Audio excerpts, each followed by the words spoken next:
తన మాట తీరు నిలకడలేని తనం, నిలకడతనం లేదు, ఇది లేదు. చాలా ఎక్కువ హోప్ పెట్టుకుని ఉంటాడు. అంటే ఏదో ఏదో ఏదో ఏదో ఏదో కావాలా అంటే ఈ హోప్ ఎవరి మీద పెట్టుకున్నారా? ఆయన పవన్ ఆయన మీద ఆయన పెట్టుకుంటాడు. ఇంకెవరి మీద పెట్టుకున్నారా, లేదంటే చంద్రబాబు గారి మీద హోప్ పెట్టుకున్నారా? ఆయన మీద ఆయన పెట్టుకుంటాడు పవన్ కళ్యాణ్. కాబట్టి దాన్ని క్రిటిసైజ్ చేస్తారు సహజంగా. ఇప్పుడు రాహుల్ గాంధీని గురించి పవన్ కళ్యాణ్ అన్న మాట ఏంటి? ఆయనకి పెళ్లి తప్ప అన్ని అయినాయి అన్నాడు. మరి అది క్రిటిసిజమే కదా, వ్యక్తిగత జీవితమే కదా. ఇదేమైపోయిందంటే ఏ లంజులు లంబడీలని తిట్టనంత వరకు దాన్ని వదిలేయాలి అంతే.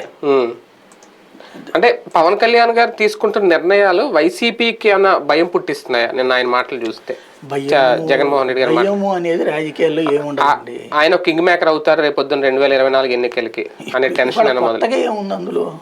కింగ్ మేకర్ అంటే బయట ఉంటే అప్పుడు కింగ్ మేకర్ అంటారు. అందులో చేరాక కింగ్ ఏంటి, మేకర్ ఏంటి అందులో? అంటే ఆయన చక్రం తిప్పుతున్నారేమో, రేపొద్దున బీజేపీని కూడా తీసుకొచ్చి కలుపుతారేమో. కనీసం మీరు ఫీల్ అవుతున్నారు.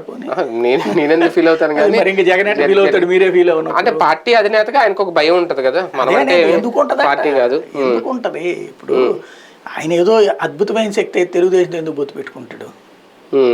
తనే అద్భుతమైన శక్తివంతుడు అయ్యి తనే కింగ్ మేకర్ అయితే భారతీయ జనతా పార్టీతో కలిసి తనే 30 సీట్లు సాధించి అప్పుడు జగన్ కో 70 వచ్చి చంద్రబాబుకి ఒక 60-70 వస్తే అప్పుడు కింగ్ మేకర్ అవుతాడు. కానీ ఒక కూటమిలో చేరేసి కింగ్ ఏంది, మేకర్ ఏంది అక్కడ మేత తప్పించి అందులో ఏం ఉండదు. జగన్ దానికి భయపడేది. ఓవరాల్ వీళ్ళందరూ జట్టు అన్నప్పుడు సహజంగా ఒక భయం ఉంటది, గెలుస్తామా లేదా అన్నటువంటి. తనకి భయపడుతూ ఎవడన్నా రాజకీయం చేస్తాడా?